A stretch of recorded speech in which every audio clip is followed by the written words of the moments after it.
예, 오늘 말씀은 요한복음 4장 35절, 36절 말씀입니다. Today's scripture, John chapter 4, verse 35, 36. 우리 본문이 길지 않습니다. 한 목소리로 함께 합독합니다. 너희는 넉 달이 지나야 추수할 때가 이르겠다 하지 아니하느냐? 그러나 나는 너희에게 이르노니 너희 눈을 들어 밭을 보라. 희어져 추수하게 되었도다. 거두는 자가 이미 삭도 받고 영생에 이르는 열매를 모으나니 이는 뿌리는 자와 거두는 자가 함께 즐거워하게 하려 함이라. 아멘. 예, 말씀의 제목은 The Right Time to Harvest, 지금이 추수할 때, 이렇게 정했습니다. 지금이 추수할 때. 교회 소식을 전하면서 말씀을 드렸습니다마는 지금이 특별 기도 주간이라고 그랬습니다. 지난주, 이번 주까지 선교를 위해서, 복음 전도를 위해서 특별히 교회가 깨어 한 마음으로 기도하는 주간입니다. 여러분, 우리 교회 안에 여러 가지 기도 제목이 있습니다. 주부에도 보시면 교회 특별 5가지 기도 제목이 있고, 또 여러분 뒤에 구역 게시판에 가보면 구역마다 기도 제목, 개인마다 기도 제목, 가정의 기도 제목, 개인의 기도 제목, 구역의 기도 제목, 또 사역의 기도 제목, 교회에 수많은 기도 제목이 있습니다. 그런데 무엇보다도 그 많은 기도 제목 중에서 복음 전도를 위해서 기도하는 것은 빼놓을 수 없는 기도 제목인 줄 믿습니다. 이것은 하나님이 예수님을 통해서 교회를 세우신 목적입니다. 교회를 세우신 목적이 복음을 전하는 것이고 이런 영혼들을 위해서 깨어 기도하는 것이기 때문입니다. 사실 이 말씀은요, 오늘 요한복음 4장 35절과 36절 말씀은 여러분 기억하시겠지만 2년 전 2022년 10월 달에 우리가 주일 예배 때 나눴던 말씀이에요. 본문이 똑같습니다. 그런데 물론 내용은 다르겠습니다만 같은 본문이었습니다. 그때 예수님의 관심, 나의 관심이라는 제목으로 우리가 은혜를 나눈 기억이 납니다. 예수님의 관심은 어디에 있고 신앙생활하고 있는 나의 관심은 어디에 있는지 우리가 그때 이 말씀을 본문으로 서로 은혜를 나눈 기억이 납니다. 저와 여러분이 선교주간을 맞아서 오늘 말씀을 다시 한번 묵상하면서 우리가 복음 전도에 대한 사명을 다시 한번 회복할 수 있길 축원합니다. 우리가 신앙생활 하면서 교회를 섬기고 영혼들을 섬기고 하나님을 섬기지만 여러 섬김 가운데 우리가 감당하고 있는 사역 가운데 우리 은사를 따라서 그리고 내가 좋아하는 파트의 사역을 감당하고 싶은 것이 우리 성도들의 마음입니다. 그런데요, 복음 전도는요, 우리가 좋아하든 좋아하지 않든 누구나 다 빠뜨리면 안 되는 사명이에요. 예. 나머지는 은사를 따라 한다 하더라도 복음을 전하는 일은 누구도 예외가 없습니다. 다 감당해야 되는 것입니다. 이를 위해서 기도해야 되는 것입니다. 그리고 사역 가운데 많은 상급이 있지만 복음을 전하는 상급은 어떠한 상급보다 큰 줄로 믿습니다. 여러분, 오늘 말씀 36절에 보면은요, 거두는 자가 이미 삭도 받았다 그랬습니다. 거두는 자는요, 저와 여러분과 같이 복음을 전하는 자를 말하는 것입니다. 복음의 씨앗을 뿌리는 자는 예수님을 말하는 거예요. 여러분, 마태복음에 보면 씨 뿌리는 자의 비유가 나오거든요. 거기서 씨 뿌리는 자는 예수님을 비유합니다. 예수님은 십자가를 통해서 우리 죄를 사하시고 3일 만에 부활하심으로 이미 복음을 시작하셨어요. 복음의 씨를 뿌려 놓으셨어요. 저와 여러분이 전도하는 것은요, 거두는 거예요. 예수님이 뿌려놓은 복음의 씨앗을 거두는 것인 줄 믿습니다. 여러분, 추수하는 일꾼이 힘들게 일을 하는데 만약에 주인이 삭스를 주지 않는다면 일할 기분이 나지 않잖아요. 농부가 일하는 것은 삭스를 받으려고 하지 않습니까? 저와 여러분도 복음을 전하고 영혼 구원 역사에 쓰임 받을 때 하나님께서 삭스를 주신다는 거예요. 이 삭시 무슨 삭시일까요? 계속해서 나옵니다. 영생에 이르는 열매. 저와 여러분이 구원받았습니까? 복음을 전할 때 그 영생의 기쁨을 주신다는 거예요. 그래서 뿌리는 자와 거두는 자가 함께 기뻐한다는 것이죠. 저와 여러분이 이 사명 감당할 때 예수님과 성령님과 늘 기쁨의 삶을 살아가는 것입니다. 여러분, 우리가 이번 주 선교사님들을 품고 기도했지 않습니까? 예, 선교사님들, 우리 기도 가이드를 따라서 이번 주에도 3분의 선교사님 가정이 있었습니다. 여러분 다 읽어보셨겠지만 첫 번째, 버지니아주의 스털링에서 복음을 전하며 교회를 개척하고 있는 에르난데스, 이 선교사님 가정입니다. 이 가정에는 어린 자녀도 있어요. 그런데 이 어린 자녀를 양육하며 이 부부가 선교사로서 복음에 헌신하고 있습니다. 근데요, 이 선교사님들이 교회 이름을 뭐라고 지었는지 아세요? 뭐라고 지었어요? 하얀 들판이라고 지었어요. 예, 여기 보면은 그렇게 나오잖아요. 오늘 말씀 35절 말씀을 통해서 교회 이름을 지은 것입니다.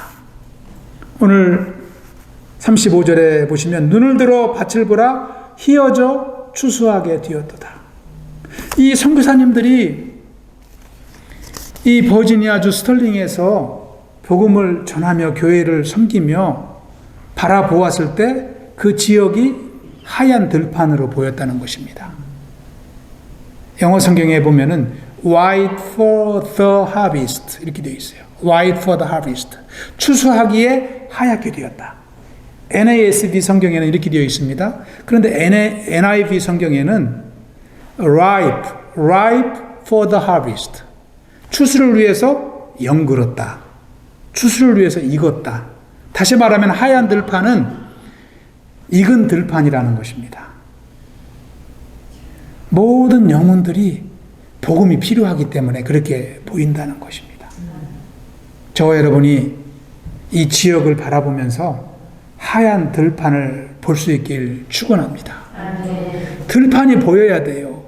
그래야 낫을 들고 추수하러 가는 것입니다.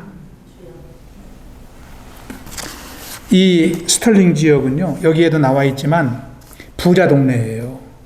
많은 고임금 일자리가 많은 곳입니다. 그래서요, 고임금 일자리를 찾는 사람들이 이곳으로 모여듭니다. 연봉이 세요. 그렇지만 그들은 물질의 풍요를 누리고 살지만 무엇과 상관없이 살아갑니까? 하나님, 복음과 상관없이 살아가요. 복음이 필요 없는 것입니다. 그래서 이 선교사님들은 그들을 바라볼 때 추수해야 될 들판으로 보이는 거예요. 두 번째, 우리가 기도했던 선교사님은 기분스 선교사님 가정입니다. 이 기분스 선교사님 가정은요, 라스베가스에서 복음을 전하고 있습니다. 원래 이분들은 여기에 살았던 분들이 아니에요. 엘레바마 주에서 살았던 분들이거든요. 그런데 라스베가스에 잃어버린 영혼들을 생각하니까 그곳으로 이사가지 않을 수가 없는 거예요. 그곳에 복음의 일꾼들이 필요하기 때문입니다. 이 가정에도 어린 자녀가 둘이 있어요. 누가 어린 자녀를 양육하면서 라스베가스에 가서 자녀를 양육하고 싶은 부모가 있을까요? 자녀 교육을 생각한다면 갈 수가 없지만 잃어버린 영혼들 때문에 이 선교사님 부부는 그쪽으로 이사를 갑니다. 여러분 아시겠지만 이 라스베가스 카지노에는 밤새 도박에 빠진 영혼들이 즐비합니다. 향락을 일삼는 영혼들이 즐비한 곳이 바로 이 도시 아닙니까? 그들을 향하여 이 선교사님 부분들은 헌신하고 있습니다. 우리가 이들의 동역자가 되어서 기도해야 됩니다. 그분들에게 복음의 열정을 허락하시도록, 그분들에게 능력을 허락하시도록 우리가 기도할 때 복음은 열매를 맺어갈 것입니다. 우리 또 페이스 선교사님을 위해서도 기도하지 않았습니까? 페이스 선교사님은 보스턴에서 사역을 하고 있어요. 이분은 여자 홀몸으로 선교사 사역을 감당하고 있는 것입니다. 이분은 이 페이스 선교사님은 매사추세츠주의 보스턴에서 사역을 하고 있는데, 이곳에는 이 길거리에 버려진 영혼들이 많이 있습니다. 홈리스, 또 난민들이 골목마다 즐비하다고 합니다. 여성들이 골목에서 잠을 자고 하면은 상당히 위험합니다. 인신매매에 끌려가기도 하고 또 성적 학대가 따르기 때문입니다. 그 영혼들을 생각하면 페이스 선교사님은 잠을 이룰 수 없는 것이죠. 그래서 이곳에서 그 영혼들을 찾아 나서는 거예요. 여기 오른쪽 위에 보면은 이 귀걸이가 보이는데요. 이러한 장신구들을 만드는 것입니다. 동역자들과 함께 이런 장신구들, 귀걸이나 먹거리들을 만들어 가지고 그 영혼들에게 찾아가서 관계를 맺고 복음으로 인도하는 그런 사역을 감당하고 있습니다. 우리 교회가 참 매년 선교를 위해서 헌금도 하고 기도하지만, 우리가 이 선교사님들의 사역을 우리가 구체적으로 놓고 기도해야 될 줄로 믿습니다. 교회는 여러 가지 사명이 있지만 영혼 구원의 쓰임을 받아야 돼요. 아멘. 얼마나 교회 안에 많은 사람이 모여서 예배하느냐도 중요하지만, 한 영혼 한 영혼이 잃어버린 영혼들을 위해서 기도하고 그 영혼들을 주님께로 인도하기 위해서 힘쓰는 삶을 살아야 될 줄로 믿습니다. 예수님은 이 땅에 오신 목적을 분명하게 말씀하십니다. 누가복음 19장 10절에 보시면, 인자가 온 것은 잃어버린 자를 찾아 구원하려 함이니라. 이 땅에 예수님이 오신 목적을 분명하게 말씀하셨습니다. 그리고 저와 여러분을 구원해 주셨어요. 그리고 우리에게도, 우리 교회에게도 그 사명을 주신 줄 믿습니다. 우리가 오늘 함께 읽은 말씀은 예수님께서 제자들에게 하신 말씀이에요. 예수님께서 제자들에게 하신 말씀입니다. 너희는 넉 달이 지나야 추수할 때가 이르겠다 하지 아니하느냐. 이 사람들은 제자들을 포함해서 그렇게 이야기한다는 것입니다. 넉 달이 지나야 추수할 때가 이르겠다는 말은 그 당시 속담입니다. 사람들은 추수 때를 기다리며 이 말을 하기를 좋아했어요. 야, 조금만 있으면 추수 때가 온다. 조금만 더 인내하자. 추수 때가 되면은 우리가 많은 곡식을 수확하지 않겠는가? 부자가 되지 않겠는가? 그런 기대감 속에 사람들은 살아갔던 거예요. 제자들도 마찬가지입니다. 들판을 바라보면 그 익은 곡식만 생각이 나는 거예요. 그런데 제자들의 관심은 알곡에 있었지만 예수님의 관심은 어디에 있습니까? 영혼에 대한 추수에 있었습니다. 제자들은 4달이 지나야 알곡을 거둔다고 그랬지만 영혼의 추수는 지금이라는 것입니다.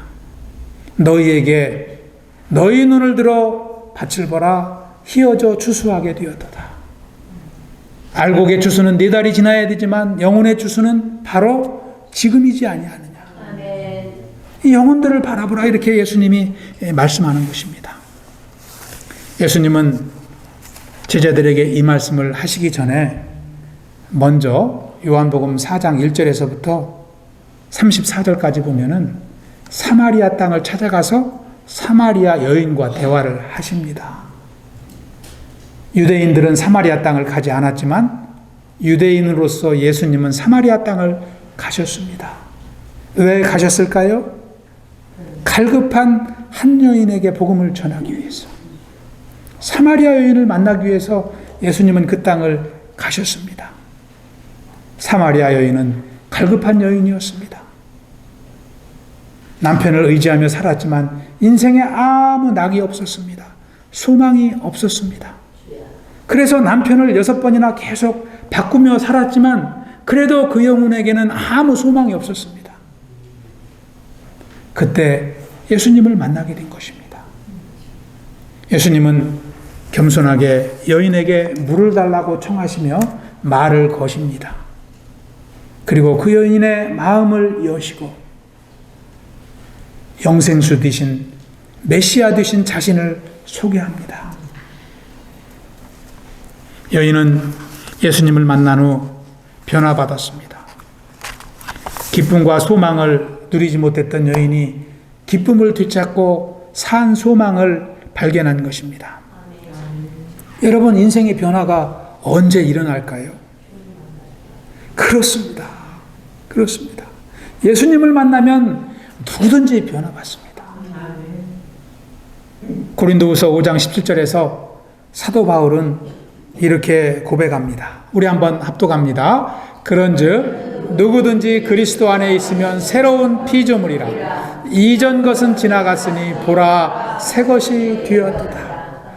누구든지 그리스도 안에 있으면, in Christ, not in the world, in Christ. 저와 여러분이 예수 그리스도 안에 살아가는 것이 얼마나 축복인지 모릅니다. 우리 교회도 예수님과 같이 가야 됩니다. 가야 됩니다. 할렐루야. 하얀 들판을 향해서 낫을 들고 가야 됩니다. 남들이 만나기 싫어하는 영혼일지라도 우리는 믿음으로 가야 됩니다. 성령님께서 우리와 동행하실 것을 믿고 우리는 가야 됩니다. 그리고 예수님과 같이 겸손하게 복음을 전해야 됩니다. 예수님도 사마리아 여인에게 낮아져서 가지 않았습니까? 무릎 꿇고 물을 달라고 한 것입니다. 그러면서 나아갔습니다. 겸손하게 우리는 나아가야 됩니다. 그리고 복음을 전하며 영혼의 갈급함을 해결해 줘야 될 줄로 믿습니다. 변화받은 사마리아 여인은 동네로 뛰어들어갔지 않습니까? 이 여인은 사람을 만나기 꺼려했던 영혼입니다. 그래서 그 더운 대낮에 물을 길러 왔던 것이죠. 그 시간에는 아무도 물을 길러 오지 않습니다. 그런데 이 여인은 사람을 피해서 그 시간에 온 것입니다. 그렇지만 예수님을 만난 후로 이 여인은 사람들이 있는 곳으로 뛰어갔습니다. 복음을 전하기 위해서 간 것입니다. 우리 교회도 전도하는 성도님들이 많잖아요. 함께 예배하길 원하며 기도하는 성도님들이 많습니다. 구원받은 증거는 복음을 전하는 것인 줄 믿습니다. 아멘. 복음이 저와 여러분을 살렸다면 여러분, 우리가 한번 생각해 보시기 바랍니다. 그 복음은 내 안에서 살아 역사할 것입니다. 아멘. 할렐루야. 아멘. 우리가 의지하고 우리가 묵상할 때마다 우리에게 기쁨 주고 우리에게 은혜를 주고 능력을 주는 복음인 줄 믿습니다. 아멘. 나를 구원한 복음은 내 안에서 역사하는 것입니다. 아멘. 나를 복음이 살렸다면 내 안에 살아있는 복음은 밖으로 나아갑니다. 아멘. 다른 영혼들을 향하여 나아가는 것입니다. 그런데 복음을 전하는 일이 쉽지는 않습니다. 세상을 바라볼 때 하얀 들판으로 보이지만 그들을 향해서 나가는 일은 쉽지 않습니다. 여러분, 세상 사람들은요, 복음에 대해서 알지 못합니다. 그래서 복음을 들고 나아가는 것이 쉽지 않습니다. 예전에는요, 얼마 전만 해도 교회에 안 나오고 예수님을 믿지 않아도 성경에 대해서 관심을 갖고 아는 사람들이 있었습니다. 실질적으로 성경을 믿으려고 읽지 않고 알려고 그냥 다른 책과 같이 알려고 읽는 사람도 있었습니다. 그런데 요즘에는 그렇지 않습니다. 알지도 못하고 관심도 없습니다. 구약이 무엇인지, 신약이 무엇인지, 주기도문이 무엇인지, 십계명이 무엇인지, 이것은요, 불신자들도 알았던 거거든요. 그런데 오늘날은 그렇지 않습니다. 그렇게 세대가 급변하고 있습니다. 왜 복음 전하는 것이 어려울까요? 두 번째는 현세에 더 관심이 많습니다. 내세보다, 하나님 나라보다도 이 땅의 삶에 대해서 더 관심이 많은 거예요. 현대 의학이 발달하면서 사람의 수명이 길어졌습니다. 요즘을 100세 시대라고 하잖아요. 요즘은 70세, 80세는 이 시니어 층에도 끼지 못합니다. 그만큼 노인층이 많아지고 건강한 시대를 살고 있습니다. 그래서 현실에 더 관심이 많아지는 거예요. 옛날에는 전염병만 한 번 와도 많은 사람들이 죽고 원인 모를 병에 걸려서 죽는 사람들도 많았을 때는 현세보다도 내세에 대해 관심이 많습니다. 우리가 죽고 난 뒤에는 어떻게 될까에 대해서 관심이 많았는데 오늘날 사람들은 죽고 난 후로는 거의 신경 쓰지 않고 살아갑니다. 그래서 복음을 전해도 전혀 반응을 이제 나타내지 않습니다. 불신자뿐만일까요? 믿는 사람도 마찬가지예요. 믿는 사람도요, 하나님 나라에 대해서 관심을 갖기보다는 내가 살고 있는 이 땅에 더 관심이 많아요. 하나님 나라의 상급보다도 이 땅의 축복을 더 원하는 성도들이 많다는 거예요. 그래서 복음 전파가 쉽지 않고 전에도 받아들이는 사람이 많지 않은 것이 현실이라는 거예요. 그러니까 유럽이나 미국까지 선진국일수록 더 선교지가 되어가는 것입니다. 복음에 관심 없는 사람들이 늘어나는 것입니다. 이 아프리카 같이 가난하고 어려운 나라들이 더 복음이 일어나는 거예요. 그런 현상이 오늘날 현상입니다. 그리고 또 왜 복음 전하는 것이 쉽지 않으냐면 세 번째는 세상 사람들이 죄의식에 대해서 관심이 없습니다. 죄의식을 갖지 않는 거예요. 예수 믿고 회개하십시오. 회개해야 천국 갑니다. 뭐라 그래요? 내가 왜 죄인입니까? 내가 왜 회개해야 됩니까? 내가 무슨 잘못을 했습니까? 자기가 죄인인 것을 모르는 거예요. 죄가 무엇인지를 모르기 때문에 회개에 이르기가 쉽지 않습니다. 실질적으로 성경적인 죄의 의미에 대해서 우리는 분명하게 깨달을 때 하나님을 만날 수 있는 것이고 구원받을 수 있는 줄 믿습니다. 죄라는 것은 하나님을 믿지 않는 것입니다. 하나님과 무관하게 살아온 그 삶 자체가 죄인 것입니다. 아무리 고상하게 살고 아무리 착하게 살아도 하나님을 의지하지 않고 내가 인생의 주인이 되었다면 그것은 죄인 것입니다. 창조주 하나님께 불순종한 죄인인 것입니다. 또 오늘날 사람들에게 복음을 전하기 어려운 이유 중에 하나는 사람들이 교회에 대해서 부정적인 것입니다. 교회를 부정적인 시야로 바라보고 교회 다니는 믿음 있는 성도님들과 가까이 하려고 하지 않습니다. 그것이 복음 전하기 어려운 일입니다. 그래서 성도님들도 한두 번 하다가 계속 거부하니까 지치고 또 복음 전도를 중단하게 되는 거예요.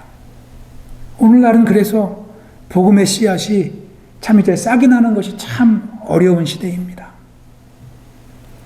여러분, 그래도 우리는 전도를 해야 됩니다. 그런데 어떻게 전도를 해야 될까요? 이 어려운 현실 가운데 어떻게 한 영혼을 위해서 기도하고 한 영혼을 주님께로 인도할 수 있습니까? 우리가 알아야 될 것이 있다면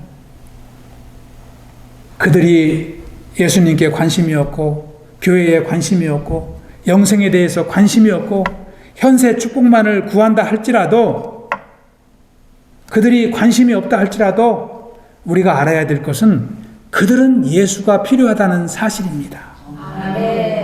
그들이 아무리 부인해도 그들은 예수가 필요하다는 사실을 우리가 잊지 않을 때 우리는 그들에게 나아갈 수가 있는 것입니다.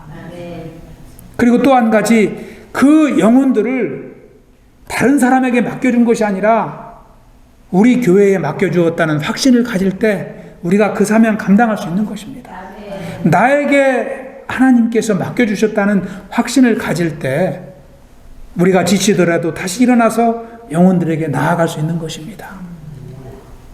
여러분, 예수님과 무관하게 사는 사람들이 내 주변에 있지만 내가 관심 갖지 않고 그들은 나와 상관없는 이웃이라고 생각하면 그들은 구원받을 길이 없습니다. 나에게 맡겨진 영혼이라고 우리가 믿을 때 우리는 그들에게 나아갈 수 있는 것입니다. 여러분, 아이들이 놀이터에서 하루 종일 놀다가 저녁 때 되면 집으로 들어오지 않습니까? 그러면 엄마가 아이들을 먼저 저녁 식사하기 전에 어떻게 해요? 데리고 들어갑니다. 욕조에 넣고서 다 온몸을 닦이는 거 아닙니까? 지저분한 흙먼지를 다 떨어내는 거예요. 그리고서 식탁에 앉힙니다. 아이는 어떻게 해요? 막 싫다고 그러죠. 나 안 닦을래요.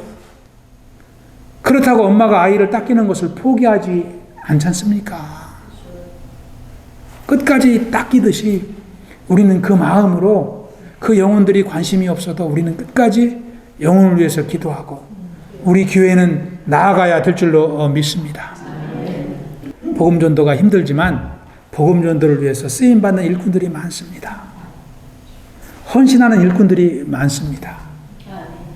여러분, 제가 말씀을 마치기 전에 복음전도에 헌신하는 전도왕 두 분만 소개하고 말씀을 마치려고 합니다. 이분은 20년 동안 7만 명에게 전도를 했다고 그래요. 7만 명에게. 여러분, 7만 명이면은요, 1년에 3,500명씩 전도를 한 것입니다. 3,500명, 한 달에 290명씩 전도했어요. 3,000명. 그럼 하루에 몇 명씩이에요? 거의 10명씩 전도한 거 아닙니까? 10명씩 전도를 했어요. 이분의 잡은 전도예요. 아침 먹고 나면 전도 현장으로 나가는 것입니다. 그리고 전도 현장에서 들어오면 하루 일과가 끝나는 거예요. 계속 전도의 삶을 사십니다. 제가 새벽기도 때도 이분 말씀을 이제 예화를 이번 주에 드렸는데, 이분이 전철역 앞에서 전도를 합니다. 쫙 나오는 분들에게 예수 믿으세요. 예수 믿으셔야 천국 갑니다. 예수 믿고 은혜의 삶을 사세요. 계속 전도합니다. 한 청년에게 예수 믿으세요 하고 전도를 했더니 청년이 묵묵부답이에요. 아무 반응도 없이 그냥 제 길을 가는 거예요. 이 권사님이 따라갔어요. 학생, 예수 믿어야 돼. 그래야 천국 갈 수 있어. 자꾸 귀찮게 전도를 하니까 이 청년이 갑자기 뒤를 돌았더니 주먹으로 이 권사님의 얼굴을 후리쳤어요. 이 권사님이 코피를 막 줄줄 흘리면서 땅바닥에 쓰러져 버렸어요. 그런데도 아랑곳하지 않고 이 청년은 구두발로 얼굴을 걷어차고 갑니다. 이 쓰러진 이 권사님을 주위 사람들이 일으켜 세웁니다. 일으켜 세우면서 정신을 차리게 하고 권사님에게 말합니다. 조심하셔야 됩니다. 이 지역에는 깡패가 많은데 저 청년도 깡패입니다. 귀뜸을 해줍니다. 그리고서 택시를 태워서 집으로 보내드렸어요. 여러분, 이렇게 심한 일을 당하면 전도하기가 쉽지 않잖아요. 집에 있는데 일주일 정도 지나서 한 전화가 걸려왔어요. 받아보니까 그 청년이에요. 그 청년이 뭐라고 하느냐면, 지금까지 제가 많은 사람들을 두들겨 패면서 살아왔는데, 그리고 아무 일도 없었는데 아주머니를 때리고 난 날부터는 제가 잠을 못 잤다는 거예요. 자려고 하면 땅에 쓰러지고 피 흘리고 있는 아주머니 얼굴이 제 마음에 어른거려가지고 도저히 잠을 이루지 못했다는 거예요. 여러분, 누가 그 청년의 심령에 역사했어요? 성령님이 역사하신 거예요. 전도하는 사람과 성령께서 함께 하십니다. 그전에는 아무리 힘센 사람을 두드려 패도 아무 일도 없었는데 연약한 아주머니를 한 대 때렸는데 잠을 못 잤다는 거예요, 이 깡패가. 그러면서 하는 말이, 아주머니 저를 용서해 주세요. 그리고 저도 아주머니 따라서 교회 가고 싶어요. 그리고서 교회에 나와가지고 예수님을 만나고 구원을 받게 되고, 뿐만 아니라 신학까지 공부하고 지금은 필리핀 선교사로 사역한대요. 놀랍지 않습니까? 그리고 이 권사님은 아들이 불치병이 있었는데 아들의 병이 깨끗하게 치유되고, 믿지 않던 남편이 회개하고 예수님을 영접했을 뿐만 아니라 남편 비즈니스 이름도 다윗이라는 이름으로 크리스찬명으로 바꿔가지고 그렇게 변화된 삶을 산다는 것입니다. 하나님이 전도자들을 쓰십니다. 또 한 분을 소개하겠습니다. 이분은 여자 전도사님이신데요. 이 전도사님은 여기 나오는데요. 여군으로 근무했던 분이에요. 근데 건강한 분이었고 운동을 좋아하는 분이었습니다. 그래서 군대에서도 스포츠를 하고 태권도도 하고, 그런데 운동을 하다가 다리를 다치게 됩니다. 허리를 다치게 됩니다. 그래서 수술을 걸쳤는데 하반신 마비가 와버렸어요. 그래가지고 그 건강하던 분이 군대를 전역하고서 병원에서 누워있는 신세가 된 거예요. 그러니까 건강도 참 하루아침에 잃고 갑자기 바뀐 것입니다. 병실에서 누워있는데 눈물만 나왔습니다. 기도도 할 줄 모르는데 하나님이라는 소리가 저절로 나왔어요. 하나님을 찾았습니다. 그러면서 기도를 하는데 하나님이 살아계시다고 하는데, 하나님 살아계시다면 저 좀 고쳐주세요. 저 좀 살려주세요. 그런 기도가 하루 종일 나왔습니다. 그리고 아무도 없는 병실에서 엉엉 울었어요. 인생이 너무나 한스럽고 미래가 보이지 않기 때문에 자신을 쳐다보고 엉엉 울었습니다. 누가 생각해도 치유받는다는 것은 불가능한 일이었습니다. 하반신에 마비가 왔고 또 그 병으로 인해서 몸은 바짝바짝 말라가고 있었기 때문입니다. 그런데요, 그때부터 시작한 기도가 이 여인을 살리게 됩니다. 이 여인은 기도원에 가서 기도를 하게 되고 기도원 집회 가운데 성령을 경험하게 됩니다. 한 번은 기도원에 가서 기도하는데, 울며불며 기도하는데 갑자기 온몸에 다리 끝부터 머리끝까지 불덩이가 임하는 것 같더래요. 그렇게 뜨거움을 경험한 거예요. 여러분도 기도 가운데 막 온몸이 더워지는 것을 느끼지 않습니까? 그런 것을 경험하고 나더니 너무나 뜨거운 그런 역사가 임하더니 자기도 모르게 휠체어에서 내려와서 기도하는 거예요. 옆에 있는 집사님이 보니까 이분이 휠체어에서 기도하더니 휠체어를 다리로 밀어나고 무릎 꿇고 기도하더라는 거예요. 이게 어떤 역사가 일어난 거예요? 마비된 다리에 생기가 돌아온 것입니다. 에스겔 골짜기에 마른 뼈에 생기가 돌아왔듯이 이 여인의 다리가 성령의 역사로 인해서 치유받은 거예요. 할렐루야. 그리고 나서 이분이 전도자가 된 것입니다. 하나님, 제 다리를 치유해 주시면 제 평생 남은 인생 하나님을 위해서 헌신하겠습니다. 하나님의 종으로 살겠습니다. 하고 신학을 공부하고 전도사로서 전도하는 전도사가 된 거예요. 여기 보면은 이분이 이게 끌고 다니는 마차가 저게 무슨 마차인지 아세요? 저 안에 차가 들어 있습니다. 차, 티. 이 마차를 만들어가지고, 티 마차를 만들어가지고요, 이분은 아침부터 하루 종일 저걸 끌고 다닙니다. 사람들이 많은 시장에도 가고, 사람들이 모인 곳에 다 끌고 다니면서 차 한 잔씩 나눠주면서 예수 믿으세요. 전도하는 거예요. 차 한 잔씩 나눠주면서.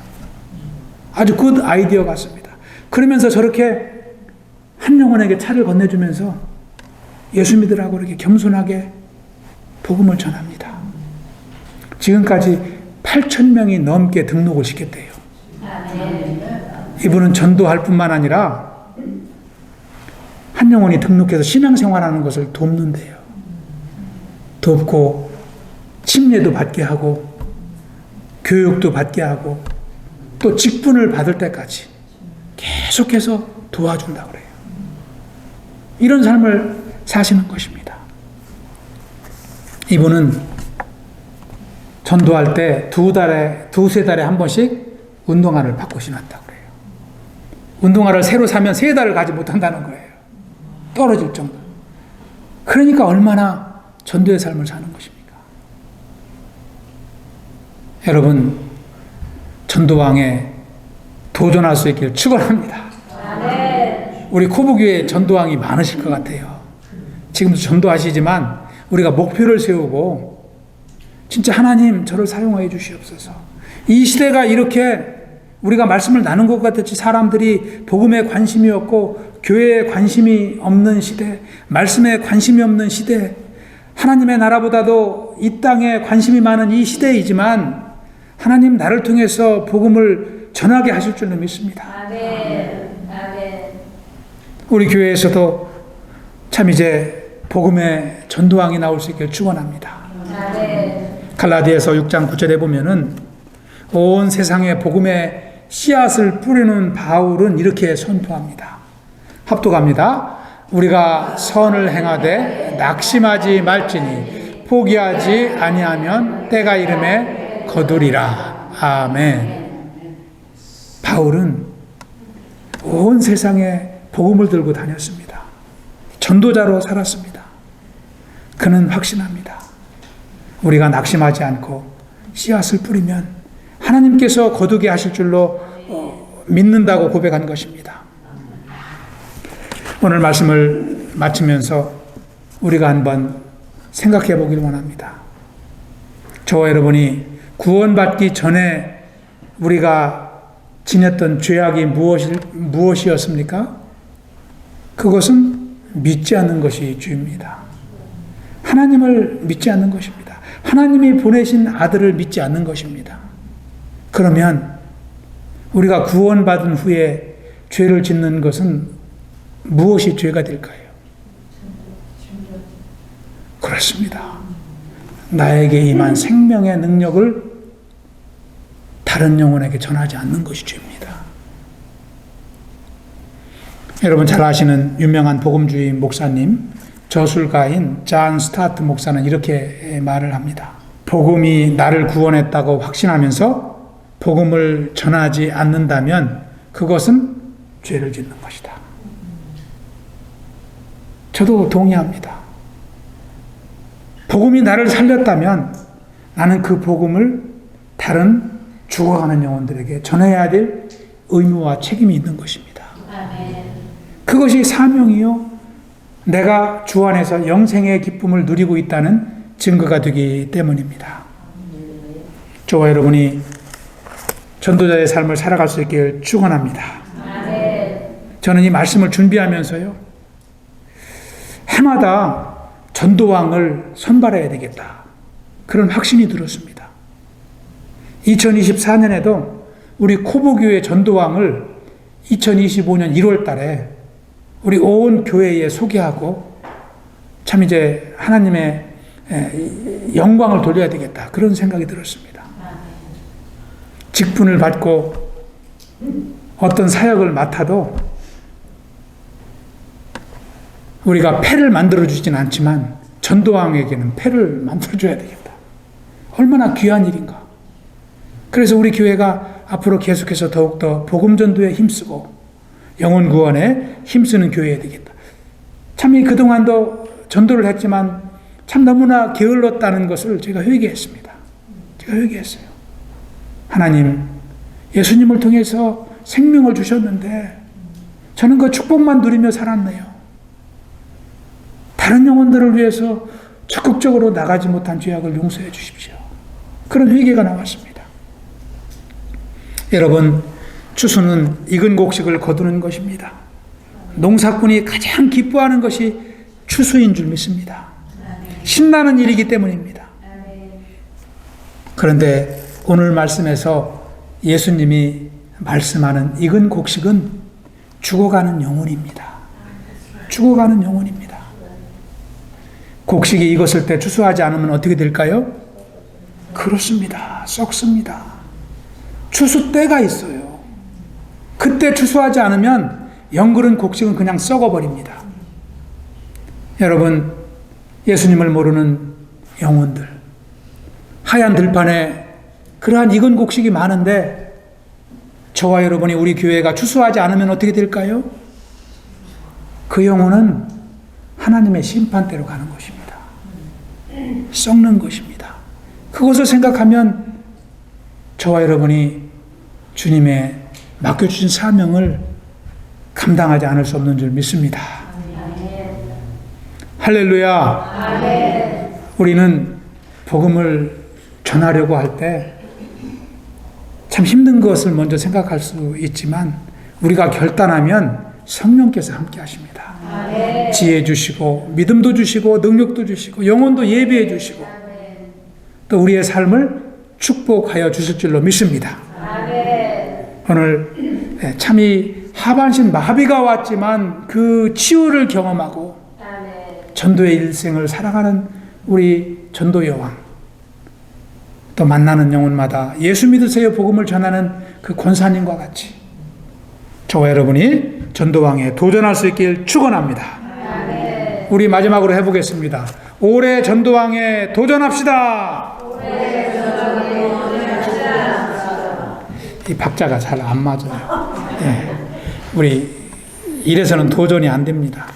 우리 오른팔을 들고 다시 한번 해보겠습니다. 올해 전도왕에 도전합시다. 할렐루야. 네. 기도합니다. 아버지 감사합니다. 주님께서 선교주간을 맞아 참 요한복음 말씀을 통하여 주님 맡겨주신 사명을 다시 한번 나눌 수 있도록 인도하셔서 감사를 드립니다. 아버지 참 주님의 복음이 나에게 전해져 생명의 열매를 맺었듯이 우리가 생명의 열매 맺는 귀한 전도의 삶을 살아갈 수 있도록 인도하여 주시옵소서. 내 안에 숨쉬는 이 복음이 또 한 영혼을 살리며 또 이제 구원하는 역사 가운데 쓰임받게 하여 주시기만을 간절히 기도합니다.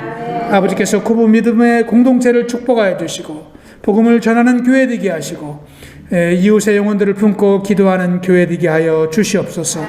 날마다 우리의 삶 가운데 생명의 기쁨을 누리는 승리의 삶이 되게 하여 주시옵소서. 감사하오며 예수님 이름으로 기도하옵나이다. 아멘.